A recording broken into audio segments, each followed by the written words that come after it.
Berlin, May 1945. Silence where a nation once roared. The smoke still rises from broken concrete. Streets that once echoed with marching boots now lie buried beneath mountains of rubble. Tram lines hang like torn nerves. Buildings stand roofless, their windows hollowed out like the eyes of the people who now wander beneath them. A woman searches through shattered bricks with bare hands, fingers bleeding as she lifts debris from what used to be her home. A child, no older than 7, clutches a tin he hopes to fill with anything edible. The smell of burned wood and rotting food mixes with the bitter dust of collapse. Above them, a tattered red flag snaps in the wind, the banner of the conquering Soviet army. The Führer who promised a 1,000-year Reich is gone. The empire he built has become an open grave. Germany has surrendered. But for those who survived, the struggle is only beginning. Because when the fighting stops, hunger, fear, and uncertainty march in to take its place, and daily life in this defeated nation will become a battle of endurance, one civilian at a time. The end of the Third Reich. Germany's surrender in May 1945 did not arrive like a final crash. It was more like a slow suffocation. For months, the country had been shrinking beneath the weight of approaching armies. From the east, Soviet forces pushed relentlessly through East Prussia and into the heart of the Reich. From the west, the British, Americans, and French crossed the Rhine, cutting through cities already scorched by years of Allied bombing. Each day brought new ruins. Cologne, Hamburg, Dresden, Berlin, names once associated with power and culture, became symbols of annihilation. More than 400,000 German civilians were killed by air raids. Millions were left without homes. Train stations were shattered, water lines cut, electricity grids destroyed. The infrastructure that held society together collapsed piece by piece. Inside the shrinking borders, chaos deepened. Joseph Goebbels' propaganda insisted Germany would rise again, but reality was painted in smoke and hunger. The Nazi leadership fractured, arguing over a future that no longer existed. Hitler retreated into his bunker under the Reich Chancellery, a concrete tomb where he issued orders to armies that had already ceased to exist. By April, Soviet soldiers encircled Berlin. House by house, they fought through the city while artillery fire turned the capital into a wasteland. Civilians hid in basements, listening to the rumble of tank tracks above them. Every explosion felt like the last breath of a nation that had driven itself into catastrophe. Hitler shot himself on April 30, 1945. His successors signed Germany's unconditional surrender days later. But surrender did not bring relief, it brought collapse. When the guns finally fell silent, soldiers returned to what remained of their homes, or learned that there was nothing left. Mothers waited at train stations, hopping for sons who would never return. In former Nazi cities, the smell of smoke mixed with empty air raid shelters and the distant groans of buildings still settling into rubble. Across the countryside, millions of displaced people moved like tides. Ethnic Germans fled west from advancing Soviet forces. Survivors of concentration camps wandered in search of families or places that would take them in. Prisoners of war were released by the Allies only to find they had no homes to return to. Whatever political certainty once existed dissolved instantly. The Nazi regime had controlled every part of life: schools, workplaces, news, culture, even thought. Its sudden absence left a void. Who was in charge? Who owned what? Who could be trusted? Answers were unclear. Fear remained the only commandment everyone understood. Germany had lost much more than a war. It had lost its identity, morally, politically, structurally. Cities that once boasted advanced industries were crippled. Farms lacked workers, tools, and livestock. Transportation networks were broken. The once mighty economy slipped into a state where bread was more valuable than money. People lined up for hours outside makeshift distribution centers, holding ration cards that promised little more than survival. Children picked through the ruins for firewood. Women dismantled their own fallen homes to create bricks for shelter and fuel for warmth. Old men bartered family heirlooms for a few potatoes on the black market. The war had ended, but the consequences of defeat had only begun.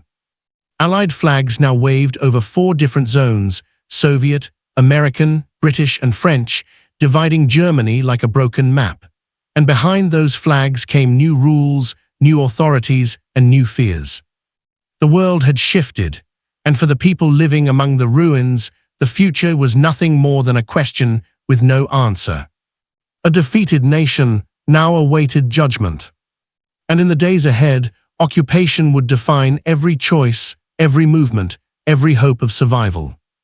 Germany under occupation. When the Reich fell, governing responsibility shifted overnight into the hands of the 4 victorious Allied powers. Germany was carved into occupation zones: the Soviets in the east, the Americans in the south, the British in the north, and the French in the southwest. Berlin itself, though deep inside the Soviet zone, was split into 4 sectors as well, a division that foreshadowed a future Cold War fracture. Military governments replaced Nazi authority. Their mandate was clear: dismantle everything that had enabled Hitler's rise. The policies came in 4 commanding words: denazification, demilitarization, decentralization, democratization. But on the streets, these were abstract terms. Daily life was defined not by politics, but by survival. Food was the greatest fear. The war had stripped farms of workers and machinery. Bombed railroads left harvests rotting in fields. Cities depended on emergency rations, often barely 1,000 calories per day. Children fainted in classrooms. Adults traded anything for a loaf of bread: wedding rings, watches, even furniture dragged from wrecked homes. Famine threatened to become the war's final weapon. Housing was another crisis. Nearly 20% of German homes had been destroyed. Those still standing were overcrowded, with families sharing rooms, basements, or even stairwells. Disease spread quickly: tuberculosis, typhus, dysentery, preying on weakened bodies. And yet, every day, more people arrived. More than 12 million ethnic Germans were expelled from Eastern Europe, from territories like Silesia, East Prussia, and the Sudetenland. They arrived with wagons of whatever possessions they could save, refugees in their own nation. Locals, already starving, resented them, but they too had lost everything. Then there were the survivors of Nazi camps, frail, sick, alone. They moved through shattered towns, searching for humanity in a land where humanity had been extinguished for years. Some were helped. Others met hostility, as former Nazis tried to erase their crimes by erasing the victims. Suspicion ruled every interaction. Allied soldiers patrolled streets, enforcing order. American troops often arrived with chewing gum and chocolate, symbols of an unknown prosperity. Soviet troops, hardened by their own suffering, took revenge into their hands. Reports of looting and sexual violence were widespread, especially in the East. German civilians, once conditioned to see themselves as a superior race, now found themselves powerless. The moral order had flipped. Meanwhile, the Allies demanded accountability. Nazi symbols were stripped from buildings. Hitler's portraits burned in public squares. Former party members were arrested, interrogated, and dismissed from their jobs. Schools removed propaganda textbooks. Newspapers were shut down until they could be replaced with free press oversight. Radio stations broadcast new laws, new expectations, and lists of those wanted for war crimes. For many ordinary Germans, the world they had lived in for 12 years was suddenly declared criminal, and they themselves were asked to separate truth from guilt. Some tried to distance themselves, claiming ignorance. Others desperately burned uniforms and documents, attempting to erase their involvement. But no one escaped the judgment of circumstance. Even those who resisted the Nazis suffered under the weight of collective blame. A social identity shattered. Yet beneath control and humiliation, something else quietly stirred: a question. What comes next? Factories slowly resumed work, now supervised by occupiers. Farmers began repairing fields. Coal mining restarted to warm freezing cities during the brutal winter of 1945-46. Women, left behind by war's casualties, formed the majority of the workforce. They hauled rubble, rebuilt roads, restored public buildings stone by stone. Their hands turned destruction into foundations. They became known as Trümmerfrauen, rubble women, symbols of survival from a society stripped of pride. The occupation was harsh, but it also opened a door Germany had long sealed shut, the possibility of a different future, rebuilt from the ashes. Yet before hope could appear, the people had to learn how to live in ruins. Because the question was no longer whether the war was over. The question was how to exist in what remained. And daily life in post-Nazi Germany would test the endurance of a population facing hunger, trauma, and the painful reckoning with a past that could no longer be denied. Germany in 1945 faced starvation on a scale unseen in its modern history. The war had devoured everything: livestock, farmland, transport, labor. Rations were set at emergency survival levels, but even those were rarely fulfilled. In cities like Berlin, average calorie intake fell below what doctors called the starvation threshold. Children developed thin, brittle limbs. Adults fainted at work. Elderly people simply did not wake up. Every morning, families queued outside ration stations, clutching food cards and hope. Often only one of the two was rewarded. Entire meals consisted of watery soup stretched with weeds or ground acorns, pretending to be coffee. People dug through garbage heaps for potato peels.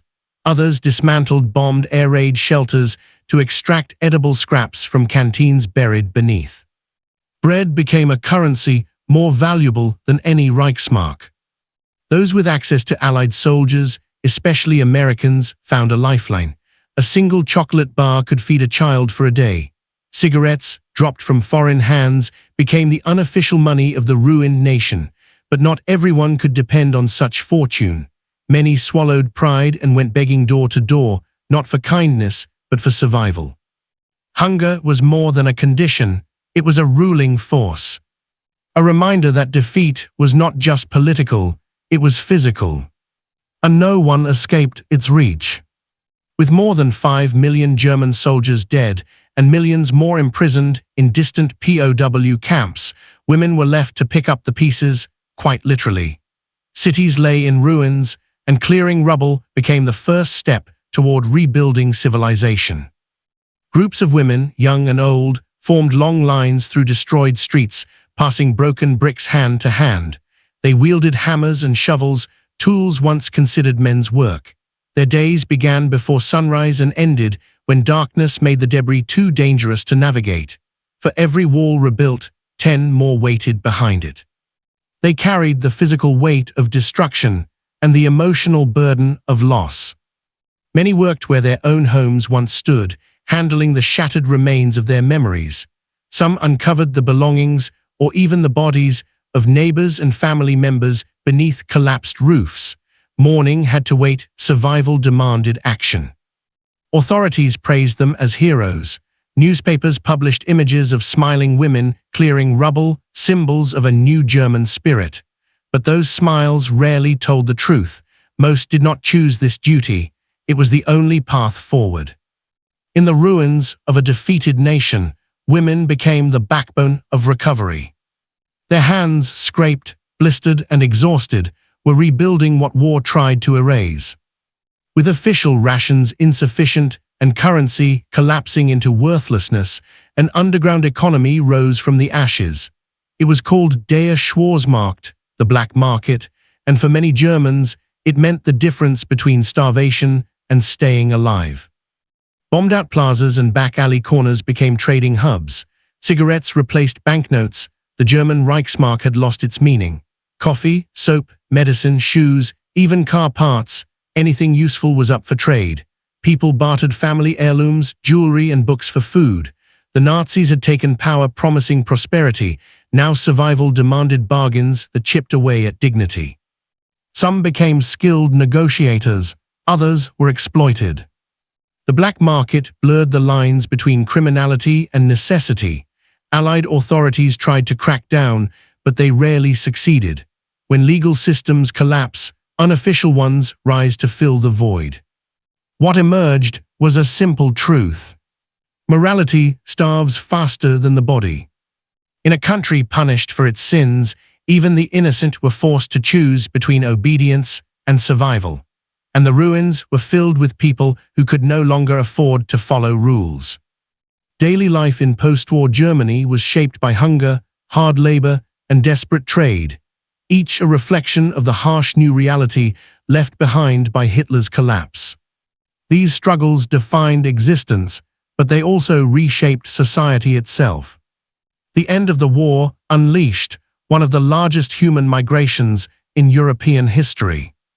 More than 12 million ethnic Germans were expelled from territories to the east, regions that would no longer belong to Germany. They traveled on foot, by overcrowded trains, or in horse-drawn carts, carrying the remnants of entire lives in suitcases and blankets. Many were starving before they crossed the new borders. Others were attacked, robbed, or assaulted along the way. Children froze during winter marches. Families who expected refuge in the remaining Germany instead found resentment, because every newcomer meant fewer rations for those already starving. Meanwhile, millions of forced laborers, Allied POWs, and concentration camp survivors also wandered across the land, searching for homes and families. Not all found them.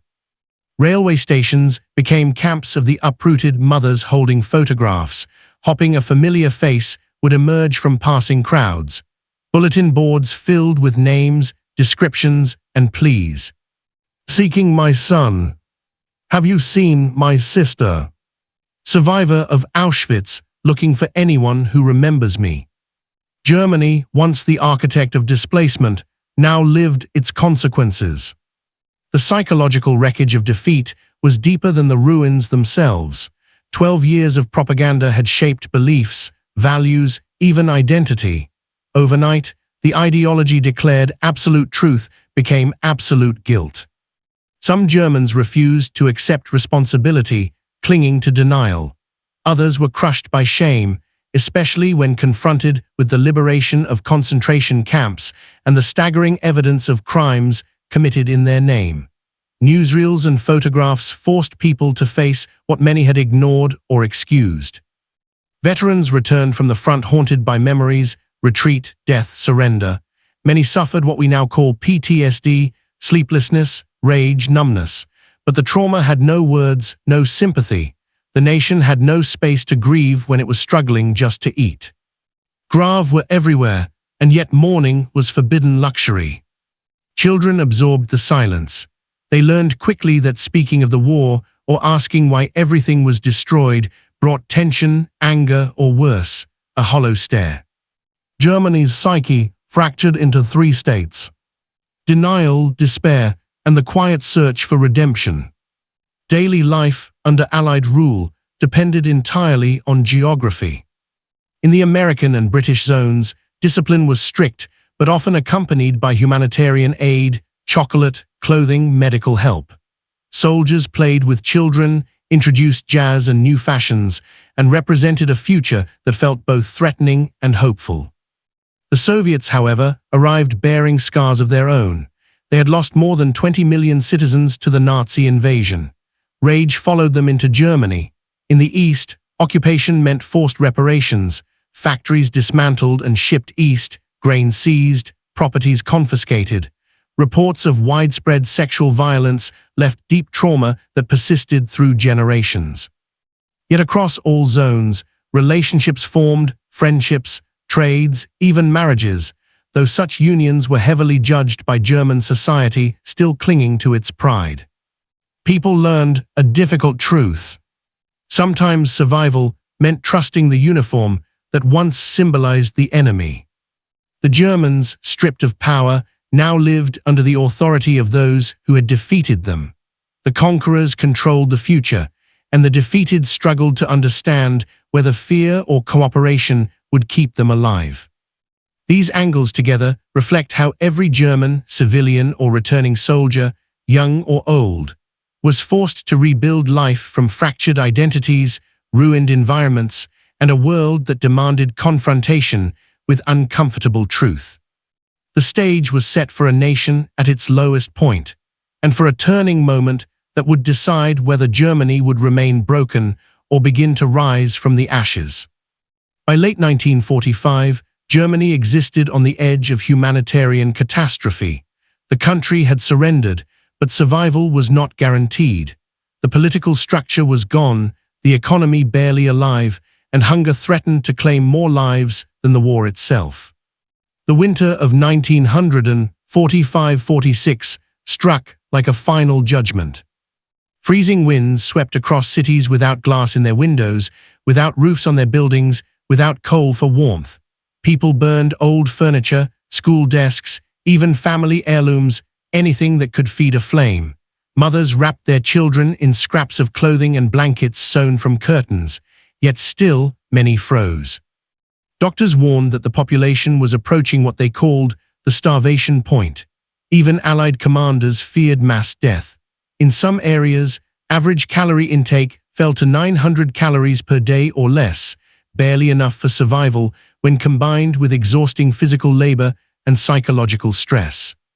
The war was over, yet graves continued to fill. Meanwhile, millions of German soldiers remained in captivity across Europe, in France, Britain, the United States, and especially the Soviet Union, where many would not return for a decade or more.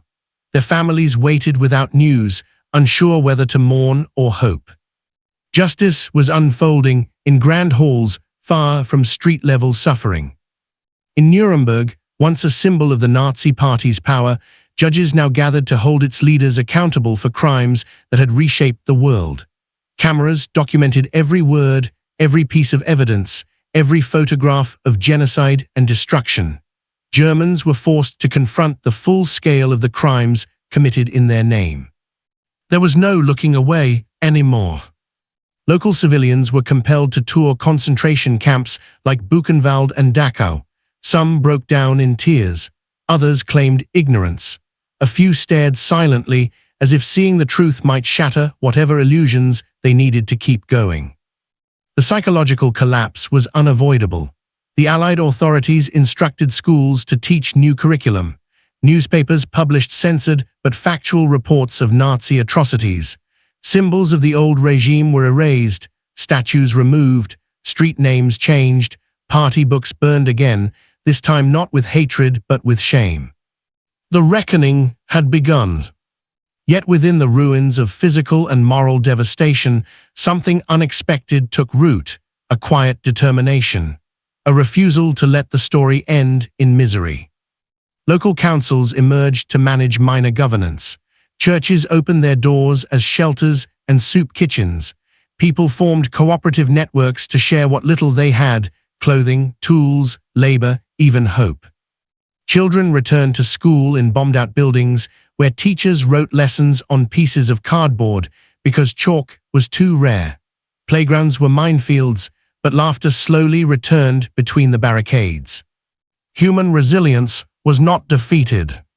Then, in 1946, a breakthrough came, modest but life-saving. Allied food imports increased. Shipments of grain and supplies flowed into ports like Hamburg and Bremen. British and American administrators pushed for rebuilding industry instead of continued punishment. Coal mining resumed at larger scale. Currency began to circulate again, though weakly. The immediate threat of starvation eased, but the hardship was far from over. In the Soviet zone, reconstruction efforts followed a different path. Factories were dismantled as war reparations and transporting to the east. Land reforms redistributed farms to workers under strict political control. A new ideology was rising from these ruins, communism, and it would shape half of Germany for decades. Everywhere people searched for stability, a reason to believe tomorrow might be better than yesterday. There were no celebrations, only a slow exhale after years of breath held in terror. And yet, survival is not the same as recovery. Germany was breathing again, but not yet living. The ruins remained, the guilt remained, the hunger was weaker but still present. The turning point was not a single moment or law. It was a gradual shift, from fear to function, from collapse to the first fragile scaffolds of society. Now the question was no longer how not to die. but how to rebuild a nation that had brought the world to disaster. And that rebuilding, painful, contested, uncertain, would define Germany's future. As 1946 progressed, the immediate threat of starvation began to ebb, yet the magnitude of Germany's devastation remained overwhelming. Cities were still skeletal, streets blocked by rubble, facades missing, factories silent.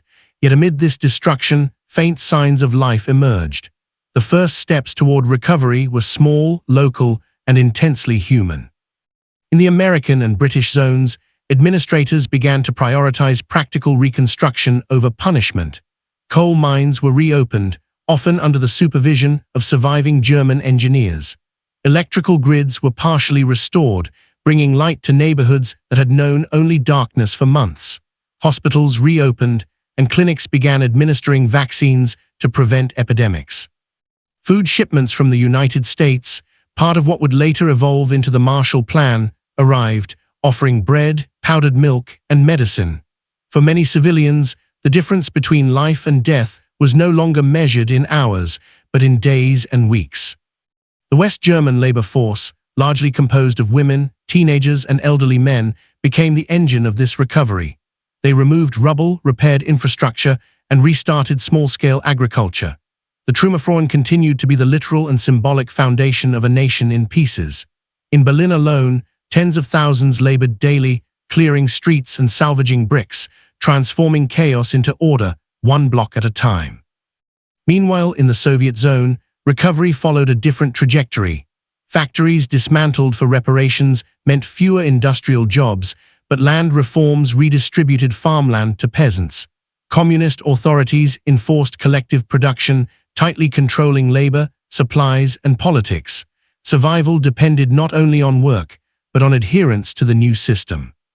Yet for many, even the modest stability of a functioning workplace represented hope in a world that had offered little. Social life began to tentatively reassert itself.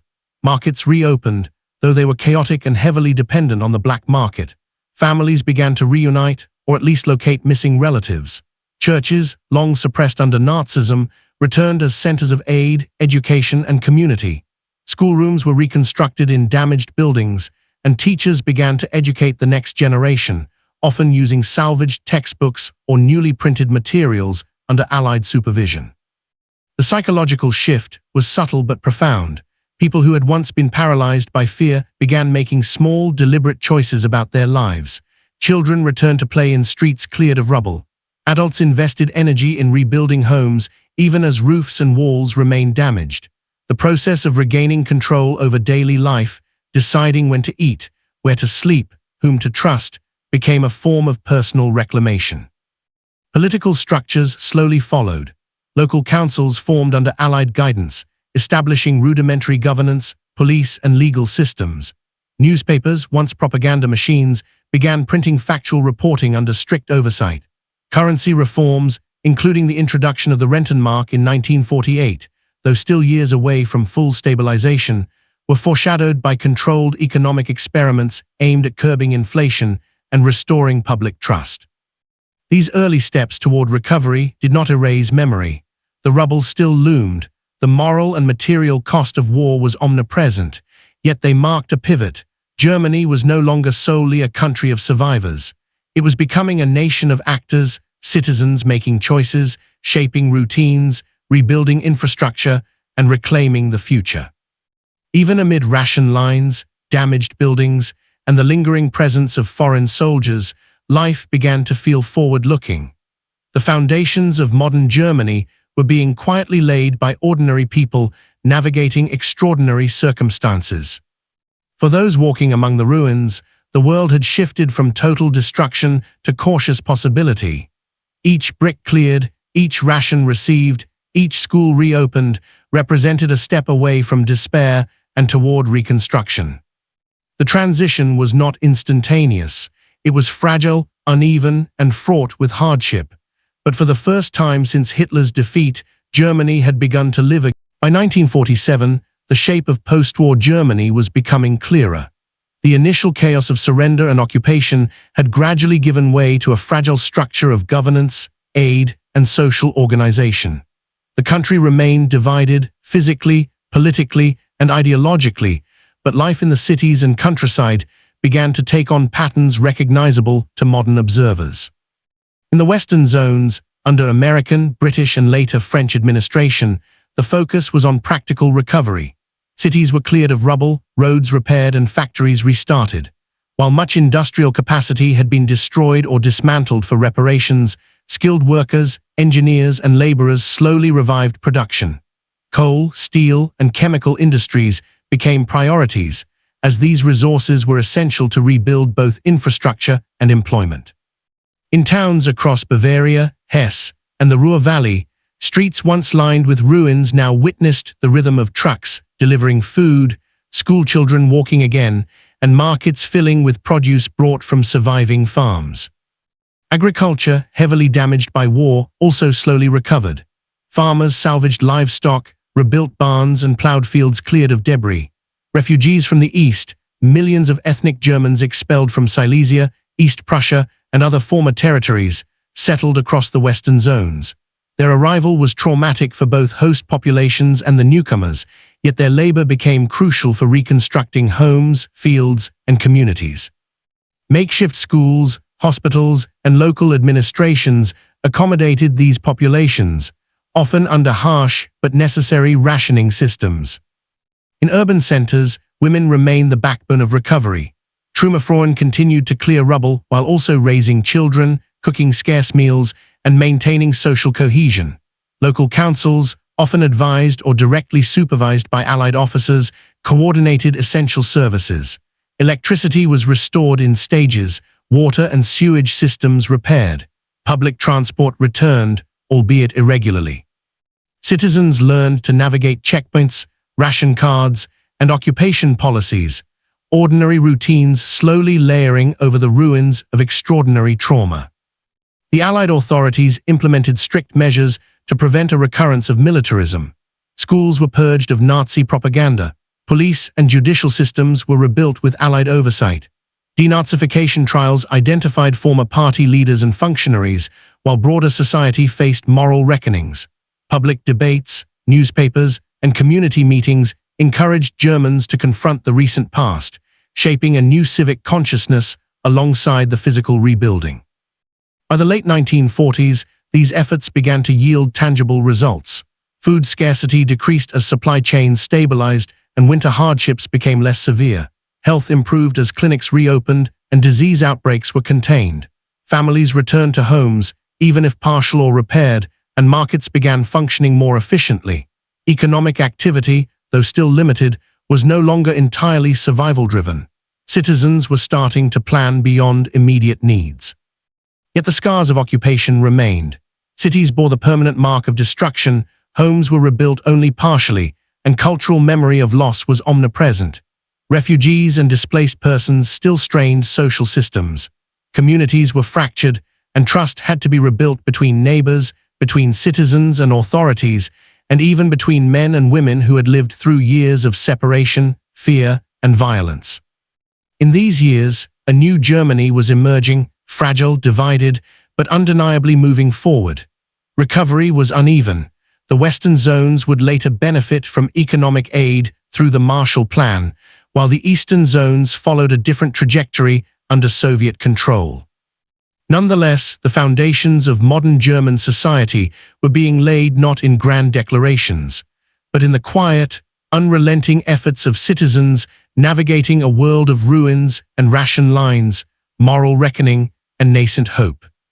Germany had survived the collapse of its government, its military, and its ideology.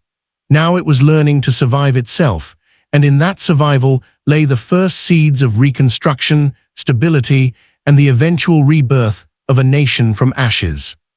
Even as Germany's streets were slowly cleared and factories reopened, the social fabric of the nation bore wounds that would take generations to heal. The trauma of war, the collapse of ideology, and the displacement of millions had left a population both physically exhausted and psychologically fractured. One of the most visible consequences was displacement. Millions of ethnic Germans expelled from Eastern Europe continued to integrate into Western and Southern Germany.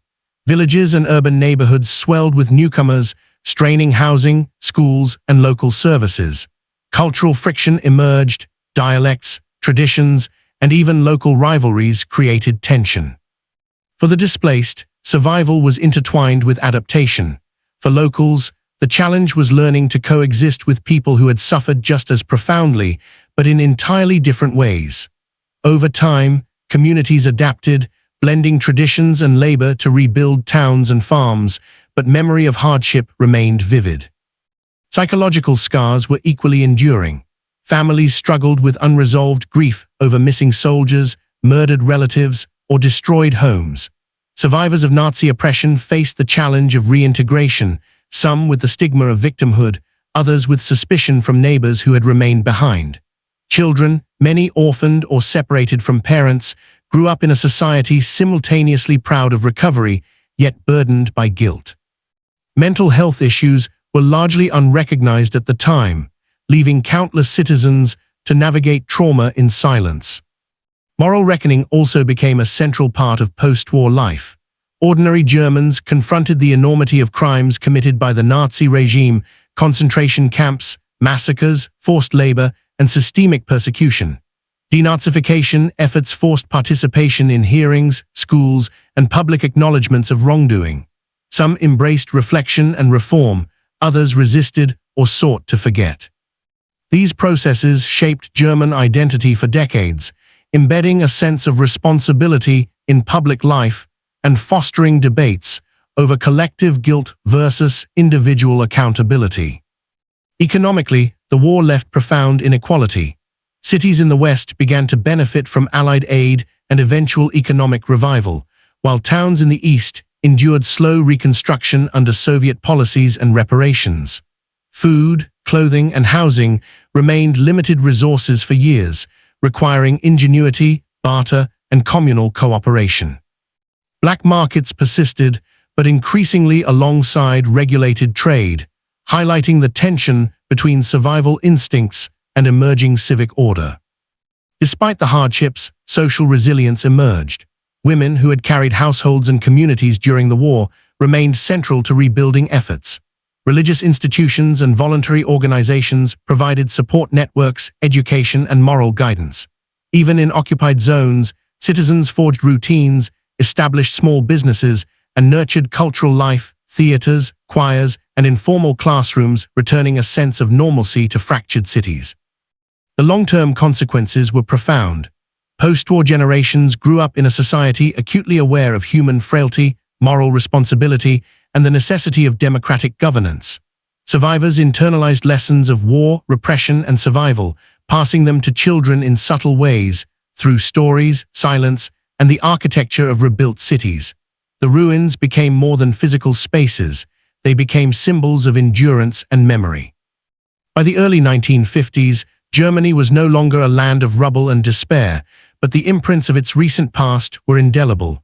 Trauma, displacement, and moral reckoning remained in homes, institutions, and hearts, yet within these challenges lay the seeds of renewal. The struggle of ordinary people, women clearing rubble, families rebuilding homes, refugees forging new communities, created a foundation that would support recovery, identity reconstruction, and eventual prosperity. The aftermath of Hitler's defeat thus extended far beyond the battlefield. Victory for the Allies had ended a war, but the German people were left with a different, subtler conflict, the battle to reclaim dignity, purpose, and humanity amidst the ruins of their nation. And from this conflict, a resilient society would slowly emerge, tempered by loss, guided by necessity, and cautious in hope. Germany in 1945 was more than a defeated nation. It was a living testament to the consequences of ideology, ambition, and war. The streets lay in ruins, the people were hungry, and the moral foundations of society had been shattered. Yet amid the rubble, amidst hunger, fear, and despair, life persisted. It is in this persistence that the true story of post-war Germany emerges. The daily struggle to survive shaped the character of a nation. Women became builders, children scavengers, and ordinary citizens agents of slow reconstruction. Even in the harshest winters, in the zones of occupation, Germans discovered that endurance was not simply physical, it was moral and psychological. Each small act of rebuilding, each rationed meal, each reconciled family brought the country closer to stability. In the void left by Hitler's fall, ordinary people became the architects of their own survival. The aftermath of defeat also demanded reflection.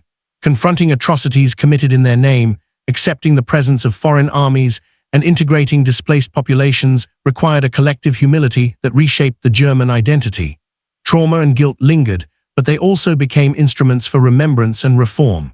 From this crucible, Germany began to redefine itself not as a conqueror, but as a society conscious of human limits, responsibility, and the value of life. History remembers battles and leaders, yet the story of daily life in ruins is no less instructive. It is a reminder that war does not end with treaties or surrenders. Its consequences ripple through homes, schools, and streets for years. It is measured not only in lost lives or destroyed cities, but in the quiet courage of ordinary people rebuilding amid chaos, in the moral reckoning they faced, and in the choices they made to survive with dignity. Germany's journey from ruin to recovery underscores a timeless lesson. Even in the wake of absolute destruction, human resilience persists. Life finds a way. Cities can be rebuilt, societies restructured, and nations reborn, but always with the memory of what devastation wrought. And in remembering, the world is offered the chance to prevent repetition, honoring those who endured by learning from the ruins they left behind.